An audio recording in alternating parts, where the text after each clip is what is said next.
I'm Carrie Adams, and you're listening to Carrie's Connoisseurs, coming to you from Solid Gold Podcasts.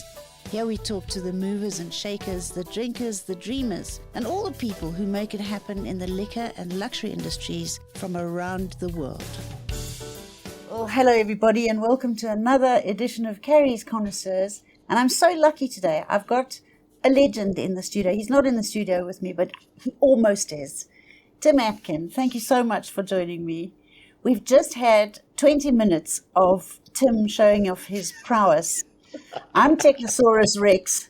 Tim is not only a wine darling of the world, but he's also a techno wizard by the looks of things. I don't know how you did what you did. Technophobe, man. Me. I don't know how you did what you did. I've got a sound engineer who's been giving these most ridiculous instructions. He's in a hotel room somewhere. I'm in a set of studios. Thank you so much. So we're a bit late, but we had to chat about your 30th annual report in South Africa, which has become legendary, for which thank you very, very much. I mean, we love you in South Africa. And your report is meaningful. It carries lots of weight. We love it. It's put South Africa out there on the map to a large extent, and we do love you very much for that. But enough of that blowing smoke. You know we love you, don't you? Oh, that's nice of you to say so. Thank you. So this year, 2,000 odd wines tasted. That is no mean feat for anybody. How do you manage that? You do it twice, don't you? Twice in a year. I do. I come in March for a couple of weeks, and then I come in June and July for 3 weeks. And I obviously don't come for the weather then. I come because I get the chance to taste some of the 2025 vintage, or the new vintage. So I get to taste the Sauvignon Blancs from the new vintage and the rosés and things like that. So it means the report's up to date. But I have to do it in two sections, really, because I think doing 5 weeks at that pace on the trot. No, it's huge. Me off. Yeah. It's huge. And have you ever thought about getting people to send wines over to England for you to taste so that it makes it a little bit easier? No, because I think I prefer doing it here, really. I like, in most cases, visiting the farms and seeing the vineyards, and I think I get some of the kind of vibe. No, I like doing it here. I think doing it at home, it would take me even longer. Do you know what I mean? I think there's a rhythm to it here, and there's a pace to it that I quite like, if I'm honest. Yeah. You've been doing this for 13 years. It's quite a long track record that you've got. Give us a quick summary or your sort of summation of progress in the South African winelands over the last 13 years. What's the biggest thing that sticks out to you? Yeah, well, it's interesting. I've been doing the report for 13 years, but I've been coming here since 1990. So that's, 35 years now. So I've got a bit of a but bigger... you came here the first 20 years, you came here to look at your girlfriend. You didn't come here to look at the vineyard. No, I met my wife in London. So Yes, I remember you telling me, but she's South African. I was, yeah, exactly. I was tasting wine, so I think it gives me 35 years. I mean, I think it's more interesting in a way to, if I may say so, to look back to what it was like in 1990, I think 94 for all sorts of reasons, politically and economically, but also in terms of the wine business and the way it opened up at that point. Yes. I think that was a big sort of watershed.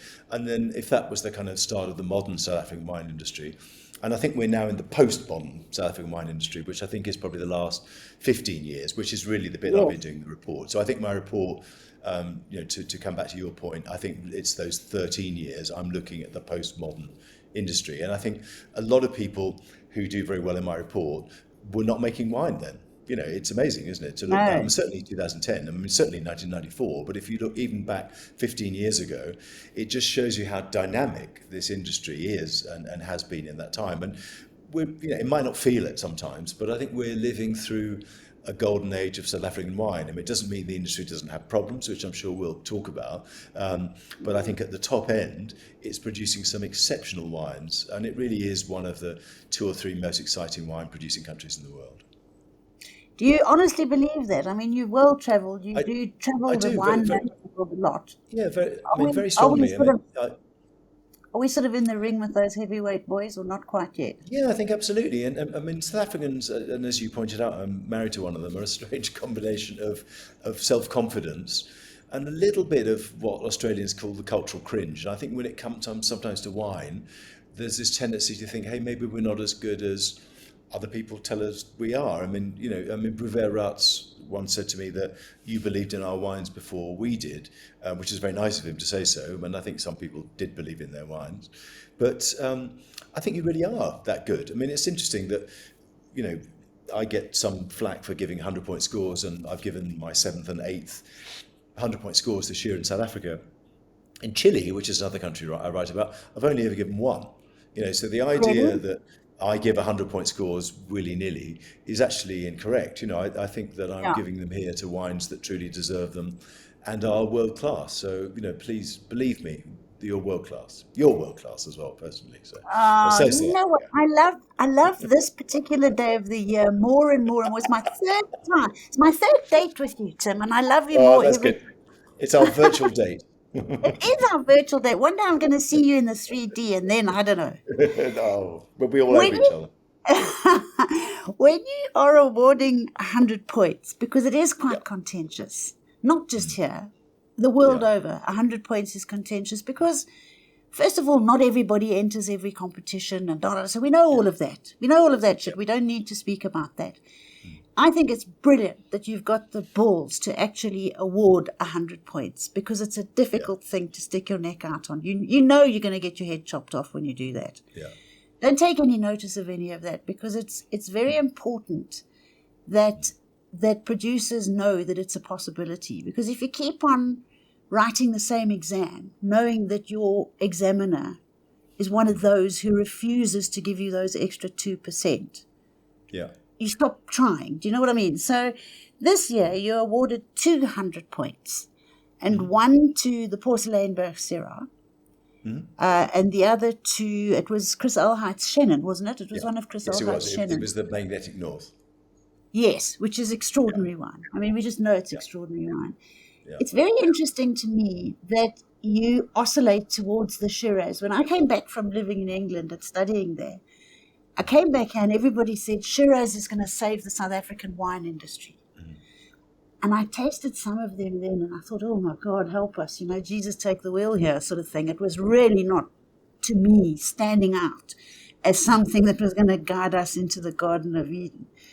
But it just somehow has. And the very interesting thing to me is, and it's such a big topic that I'm swerving around terribly, what I'm actually going towards is soils. And the soils in South Africa are very, very well suited to Shiraz. They are, specifically those schisty type soils in the Swartland. Yeah, and granite. And granite. Yeah. For all kinds of reasons. And I've got such an exciting program, which I'm going to tell you about, not now, at another time when we have our real date, about soil regeneration in the winelands all over the world, not just here. It's so important because our soils are desperately in need of regeneration. And it's nice for me that the wines, and it's consistently coming out in your report, that those are the wines that are shooting the lights out. And it's very soil related, isn't it? In most cases it is. The two varieties that do best in my report are Chenin Blanc, which is obviously white, and Syrah or Shiraz, which is red. Doesn't mean there aren't other things that do well too. I mean, there were 8 pinotages this year, pretty amazing. I know, I was quite blown away by that. Tinta Barocca and Senso, all of those are great. But I think the biggest number of great wines, red wines in South Africa, are produced, I would say, from Syrah. But one thing I would say as a proviso is that I think 2025 is going to be a very good vintage for all of South Africa, and Stellenbosch, which its last great vintage really was 21, I think is going to be producing some fantastic wines. Paul Sauer has had 100 points, but as a general rule, my 100-point wines have tended to be either Chenins or Syrahs. Yeah. Well, I think I'm going to make a prediction for 2025. I think that your 200 pointers are going to be a Chardonnay and a Cabernet from Stellenbosch. Because I've tasted some. We'll have to see. Gorgeous. They're just gorgeous. I mean, there are some years when I gave no 100-point scores. And in Argentina this year, I gave none. And last year, did I give one? Yeah, I gave one last year. I gave a Chenin. I gave Chris Alheit's wine. I gave, of course, I gave Nautical Dawn. So he's had 2. Chenin Blanc. I know 100 he's quite pointers. greedy, old Christopher. We better just He's watch that. pretty good, isn't he? He's pretty good, but he's not going to be able to get that head through the door of anywhere, if we carry on Well, in this vein. he's But it funny. is, He's a very modest chap, isn't he? It's one of the things I like very much about him is he's a bit of an introvert and he's quite shy, and I you know. know I hope he realizes how good he is, really. I think he does, and I think he knows he's loved, but I think that that's a general trait that runs through the sort of DNA of most of our South African winemakers. They're gorgeous people. They're Yeah, simple, they're fun, they really, really love what they do. They're nice people. All of them are yeah. like that. There are very few Well, people that we don't want in the industry. that's true, and the other thing is that they a lot of them get on very well together, and I it's know very they have reminiscent to fun. me because I've been around a while. It was exactly what Australia had in the late 80s, and one of the Yes, reasons why Australia did so well, particularly in the UK, but also in the States, was the winemakers travelled together and sold the I idea know. of Australia. They sold brand Australia, and I think the brand South Africa is sold by the winemakers together, and I think that's a very considerable strength. Yeah, it's fantastic. And a lot of them are nice young people with a fresh Yeah, energy and a good vibe. And like we say, those who play together stay together. I And they think so. do Yeah. play. I mean, I tried to get hold of Chris Williams the other day, and there was a whole bunch of them gone surfing somewhere in the Bahamas or something. I said, for God's sake, we on the bones of our backside trying to, and you boys are surfing in, Bora Bora or something. I don't know. They are having fun, and it's brilliant, and it comes out in the wine. The wine, we've got happy wine. We've got a happy industry for the first time in quite a long time. And there's a Very true. cohesion and a synergy, and you've done a lot to actually you are sort of some of the glue that keeps that all together. But Oh, let's tell thank you. everybody what we're doing. Donovan Raw, winemaker of the year. Yeah. I'm so chuffed. He's just one of the nicest guys. What swayed you in the direction of Donovan other than his charming Well, looks and gorgeous this year for body? the first, yeah, this year for the first time, I did a short list. So there were four people on the short list for all of the individual categories, if you like, as well as the Senator of the Year, and all four of them were brilliant. The thing with Donovan is that he's won four times my discovery of the year, either white or red, right? I So know. four different wines he's made in the first vintage of one, and I thought that's a pretty good track It's record. time. I've Yeah, known, it's and time. I've been tasting his wine since the 2009 release of the Royal White, which was the second wine that he produced. I love that you hit the fact that he's a very good blender. I think also he expresses sight in his wines, particularly Yes. Chenin Blanc and Syrah, very well. And he's also not afraid to make things like Cinsault Blanc and Grenache Blanc. In other words, use grape varieties that are not particularly fashionable, and to make those as varietal wines, as standalone wines. Yes. So, and I think consistently good and expressing place in his wines. I just think his wines are delicious, really. So Yeah, I I thought it do was too. his turn, It was right? definitely his turn, definitely his time. It was a brilliant choice. Um, Donnie Carinas of Blue Gum Grove in Stellenbosch. Yeah. Blue Gum Grove, I don't even think I've heard of Blue Gum Grove. What's that? No, but you would know lots of. I mean, he makes wine under his own label, which is called Carina's Family. But also he sells a lot of fruit to very good people. He's in the Oh, Polka does he? Hills, so he's very much a Okay. grower who supplies a lot of the top brands with fruit. That Polka Dry area, I keep on getting shot down in flames because it's really not the prettiest area in South Africa. But boy, has it got fabulous wine growing terroir, hasn't it? It's amazing. Yeah, and I think it's partly because a lot of it's on granite, but also it faces False Bay, so you get these Exactly. cooling breezes from False Bay. So Right. it's one of the Profitable. cooler bits of Stellenbosch, basically. Yeah, so that was very nice for him to be the viticulturist. 2025 winemaking legend goes to Dr. Paul Kluwer. What a gorgeous ode to a fantastic man and a brilliant family that have left a legacy already to South Africa. He deserves that more than anyone I know. So that was brilliant. Do you Yeah. know him? Yes, I do know him, and I've known him for a long time. And I think when I started thinking about him as Legend of the Year, and I asked his son Paul, also Paul, Junior, as it were, for some information about him, and he sent me this up, and I knew he was a distinguished neurosurgeon, but I didn't know quite how distinguished he was, and also the Yes. role he's played not just in the wine industry, and he was one of the first people to plant cool climate grapes in Elgin, but also the fruit industry. And Apples, also in God, terms yes. of, Yeah. of transformation, he was one of the first people to get involved in these black economic empowerment projects, and obviously with Yes. Tandy. He's been a visionary, and I think that he's just a good person. And as you said, lovely family. I love his kids, love his wife, and they were all there at the ceremony the other night. So I think it was fantastic Oh, to very celebrate his special. life, really.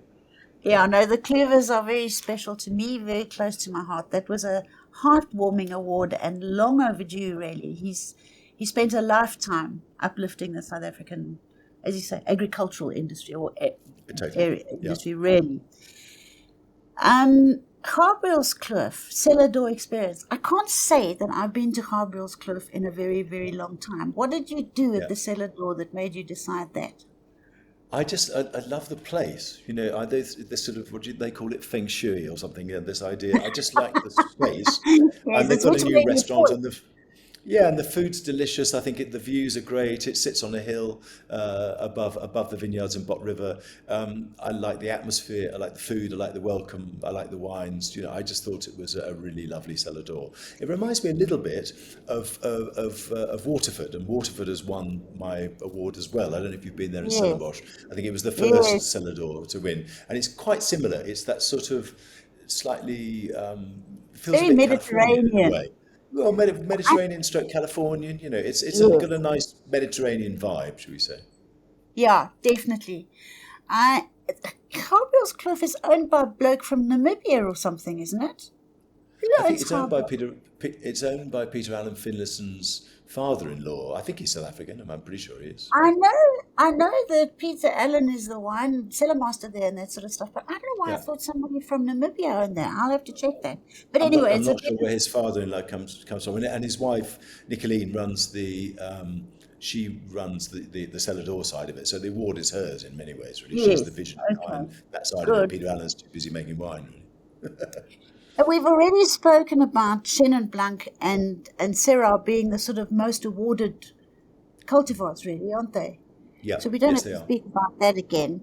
Um, what else do we need to speak about? Who was your best sticky wine? Was the Buggenhuis Kloof Noble Late Semillon. Is it And delicious? I they've won haven't it. tasted it. Absolutely delicious. I mean, it reminded me a little bit of like a cross between two French wines. So a Barsac, which is obviously a Sauterne style, and a wine from Jurançon, which is grown in the Pyrenees and made Yeah, with a great variety called Petit Manseng. And I love the acidity, but also the weight and the texture. It's a delicious wine. It really is fantastic. And I South Africa is thought not short they. of great sweet wines. You think about Olorosé, which is the Molyneux wine, or Vin de Constance, which is amazing from Clinquestantia. Consistently there are 4 or 5 really, or Fleur Fontaine from Alex Dairy at Kearmont. There's some really good sweet wines made in this country, or the Delheim Edelspatz. Yeah, there are some outstanding sweet wines.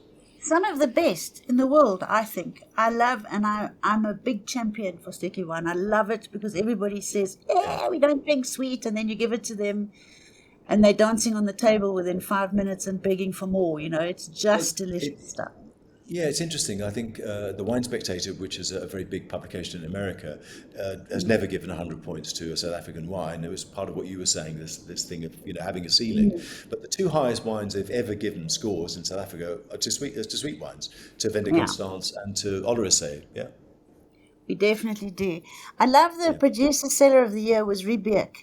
yeah, Riebeek's very high on my radar at the moment with my soil project, and I am going to yeah, show everybody that they've got the best soils in the country, quite frankly, I think. yeah. I- But Yeah, that was a they're very, very no, they're very Castilberg focused, really. So like, the schist you talked about earlier, yes, it's a fantastic co-op, and I think they're doing really interesting things with varieties like Grenache Blanc and things like that are just yeah. very creative and consistently high quality. Then Tim, tell me, overall sparkling wine of the year, the Graham Beck, has to be really Peter Ferreira. I, I, He's I, our I think man. it He's the does man really. for the job, isn't he? Yeah, I mean, I think Silverthorne and Colmont and Lelude and a few other people, Genevieve, and there's some really good sparkling wine producers in this country. And for me, it's a very strong category. I think it's Yeah. helping the South African industry to build because, for a start, it's quite hard to find sparkling wines under 200 rand. So basically, it's helping to push the whole industry up a little bit in terms of price Yes. because one of the things I cover in the report is just the lack of profitability of farming grapes as a profession, and I think it's a real challenge for the industry. Climate change being another one, but I think the basic one is why is it not more profitable to grow grapes in this country? It's much more profitable to grow things like mandarins, easy peelers and those sorts of things. So Yeah, we've got to I get the know. price of wines up a bit if we can. Yeah, And we haven't had too much government support in the wine industry. we haven't We had used any to have. government support. We've Yeah, had none. yeah, So we used to. The yeah, old government, for all that they weren't, they put a lot of money into the backbone of the wine industry, which yeah, is what yeah, we dress that backbone at this stage of the game. That's yeah, what we've got as a skeleton, but nothing yeah. really from the government. And when you consider that the wine industry is the single No, biggest employer in the yeah, agricultural no. sector, Absolutely, um, and also I think that South African wine is very important for the image of the country outside, mostly outside the country, but also within it. And you look at how important tourism is. I just saw something recently saying, South Africa, one of the great tourist destinations of the world, and the prices are very appealing to people, who have pounds or euros or dollars in their pocket. Really, anything the other exchange than a rate works in rand, our favour. anything other than a Yeah. rand, really. Well, a bit, but also, I mean, South Africa the Cape is an amazing place to visit, just in terms of, visually. The food's great, the people are great, the welcome's great. I think that the wine industry should be more highly valued by the government. I agree with that. Absolutely, it should. Tim, we've spoken about the Book and Notes Cliff Noble Date, the red wine discovery of the year, Beersla, the sacrament. Talk to me about that Yes. quickly.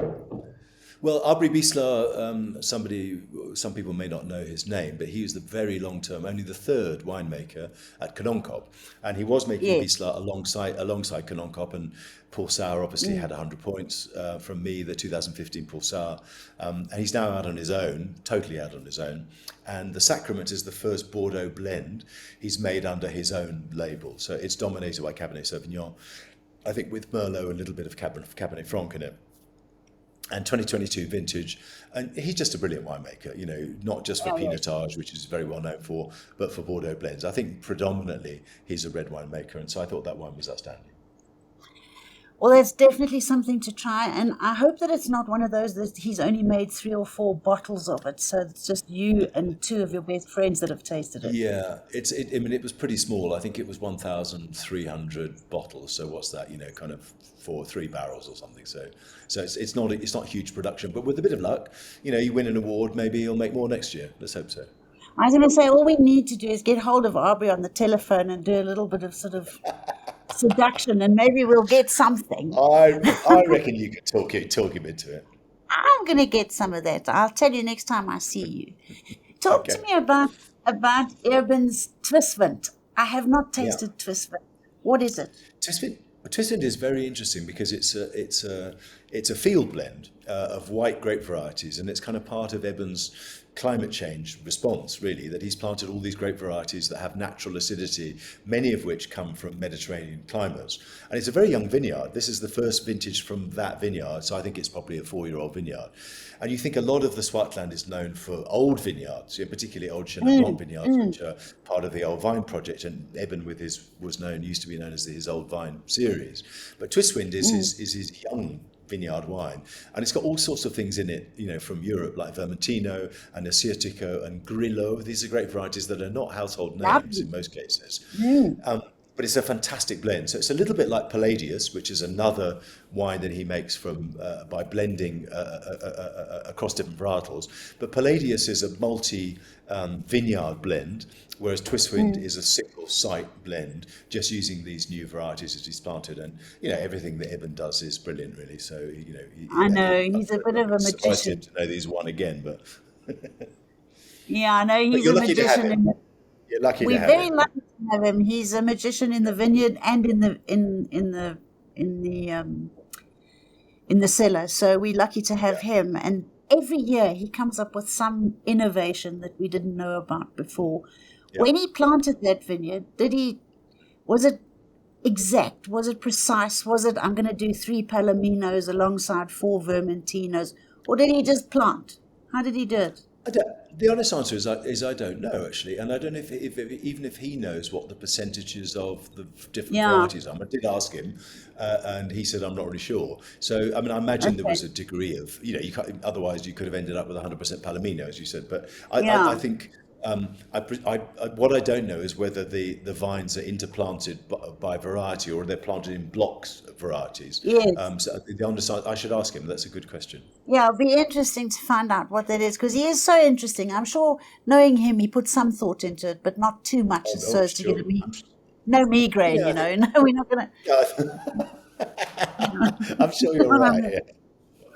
So that was him, and I look forward to tasting that, but I suppose that's also in quite short supply if it's just a single vineyard. But on that subject of single vineyard, a lot of the wines that you award are single vineyard wines. And it would appear to me that seems to be a route that the winemakers should be choosing, is single vineyard bottlings. Because that's seemingly what's going to be our sort of first growth. Well, I think there are some outstanding wines.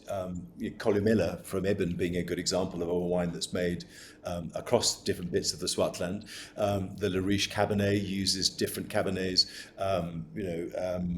Keep First Verse is a blend of different bits of Stellenbosch. So there are some outstanding wines that are blends of varieties, but also blends of different soil types and different. But I agree with you that the majority of the wines I like tend to be these single parcel or single estate wines, and I think they're the most expressive wines in the country for me. Yes. Not exclusively, but I think that they represent many of the standout wines. Yes, for those of us who love rosé, there's a big swing towards rosé, and they would all want to know what Tim's rosé of the year is. It's Doelhof. Talk to me. From Wellington or Limburg, yeah.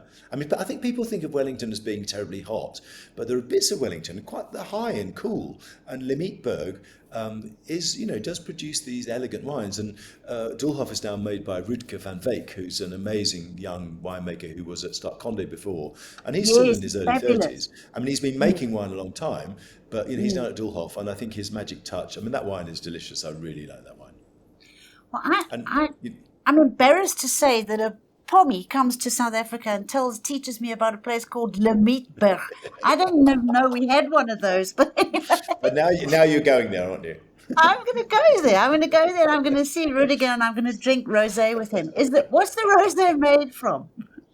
That's a good question. I'm just trying to remember. I think it's Grenache, but with something else in it. And I should know that, shouldn't I? But maybe we don't care. Grenache or Grenache and Merlot. But anyway, it doesn't matter. It's delicious. We don't care. Yeah, okay. We're going to, everybody. I do care. It's in the report. You've got to buy the report, guys, to find out what's in it. Yes. While we're saying that, where does everybody go and buy that report? Tell them quickly. On my website, which is modestly named after myself, and that's timatkin.com. And you go into reports and you click the button and it downloads the PDF to your, you got to pay, obviously. It downloads the PDF to your inbox, and then it's yours to do. Then there's a picture of you standing there saying, I want your credit card, please. There should be, and but there isn't. And how much it's £20. It's £20. That's about 250,000 rand. Yeah, exactly. Yeah, it is a PDF, and so people can share it, but I'd rather they didn't. And just be aware that it's 3 months of my life to research it and write it and come here on my own dime to promote it. So please buy it, folks, and don't share it. 100%. Don't dare share it. Keep it to yourself. It's one of those things that you do on your own in the bath with a glass, and you read the report here with nobody. So that's the instruction from Tim and me. Sparkling Wine Discovery of the Year, Bosch and Doll. I'm so pleased. I worked for Anglo-American Farms for a couple of years when I first came home. And Bosch and Doll and Vergelegen are very close to my heart. And I see you awarded Vergelegen lots of things as well. Yeah, their 2023, which is a very difficult vintage Stellenbosch, got 95 points. So, and we held the Winelands tasting at Vergeleken in this amazing structure. Because it's such a dreadful place. Yeah, it's one of the most beautiful estates in the world, isn't it? I mean, I think it's 3,000 hectares. I mean, it's enormous, this place. And some of those oak trees, you look at those and you think those oak trees are, were planted in the 17th century, some of them. I mean, well, for a so-called New World wine industry, those camphor trees in front of the manor house at Vergeleken are over 400 years old. Yeah, there we go. And it's amazing. They've been very lovingly kept and tethered and plugged and poked and patted and stroked. But we're lucky to have Vergeleken, and we're lucky to have Luke as the winemaker there, because he's a brilliant winemaker. Yeah. So I think you awarded 10 of his wines with 90 somethings. Yeah, he's done very well. Yeah. Speaks volumes about both the terroir, the cellar, the winemaking practice, everything. Yeah. So Vergeleken is very high. And your Boschendal point, I mean, the Boschendal wines obviously now part of DGB, and I think that the Boschendal range was the best range I've had in a long while from them, and I think DGB generally, with all of their brands, so Bellingham and the Last Elephant and various other things, I think we're really good. I think DGB is really, for a big company, is producing some exceptional wines, and I'd like to see more big companies following them, really. Yes, I have to tell you that Tim Hutchinson, who's the top potato at DGB, is just a class act. He always has been, he always will be, and he has almost single-handedly changed my perception of the big brother in a wine industry, because he's done it so cleverly. DGB is huge. It's a big machine, but he's managed to compartmentalize. Are you whistling at the girls in your hotel room? Or Sepang just came in, and she's got we're running 20 minutes late, so she's just come in and she's saying, have you finished yet? No, it's still another 20 minutes, Sepang. You're not getting him back yet. Anyway, so Tim Hutchinson has honestly done an enormous amount. He should be the next person who gets the Legend of the Century award from you, Tim. That's a good suggestion. Yeah, well, I'm going to beat you into submission before you release your report next year. You're coming to stay with me. You keep promising and you never do. Tim, quickly, I now have to let you go. We can't go through all of these things. If I was to say to you, I know which is your favorite red wine and your favorite white wine, the highest awarded, whatever. I'm Joe Blogs. I'm going to Checkers or Pick and Pay or Woolies or somewhere. Give me Tim's red and Tim's white recommendation for this weekend, because it's going to be hot in Johannesburg. Sorry for you in Cape Town, guys. I think it's going to be raining and cold and windy, but in Johannesburg, it's gorgeous, perfect. We're going to make a braai. For everybody overseas, that's a barbecue. And you, Tim, you're going to tell everybody which white South African and which red South African should they drink. In terms of value, the value wines of the year in my report this year were the Windmühl, Chenin Blanc, OVP, amazing value. I think it's been before, hasn't it? Haven't you done something with Windmühl before? Yes, it has. And the value red was... I'm going to check out who's in that cellar, because I don't know why Windmühl keeps coming up, but I think there's something that you like in that cellar. Yeah, very. The other producer who I think a fantastic value for money would be Stellenrust, who did very well in my report this year. So I think the Chynins from Stellenrust, even their basic Chenin is, if you just want a wine for a braai, is fantastic. My red of the year, value red of the year, was from Kluvenberg, which is their village red, and again that's a Mediterranean blend, and I think. The stuff that they're doing there is amazing. It's owned by Peter Steph du Toit's family, so it has a rugby connection. I think is really, really wonderful. Well, we're running out of time, and that's because my studio and me were a bit dinosaurish about this connection. Which we've got a whole year. We've got a whole year to brush up on getting that, but you've got to get rid of that MacBook. I'm just saying. It's that MacBook. Sounds good. That's the handbrake.